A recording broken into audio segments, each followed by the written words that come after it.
Idikal man iti oras alas 6:20 iti malam may isang hacking incident uno tagbata iti napasamak iti barangay Cabarandaya, Vigan City.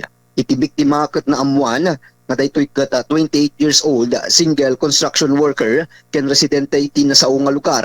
Dagiti suspects nga dagos nga naarestar ket iti ubing nga kapsat na nga isu tinang tagbat ken kuana ken iti mat-angkel na nga agtawon iti 50 ket 3 na asawaan construction worker ken nagnanad matlang iti Cabarandaya, Vigan City.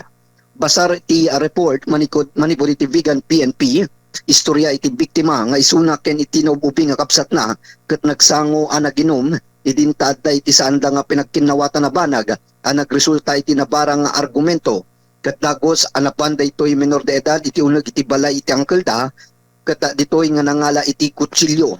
Kapag daytoy ket daytoy mata angkel da ket rimwar iti balay da taanawaan na kumadag iti dua ngem nagresulta mo lang iti panagdinanog da iti mismo nga biktima.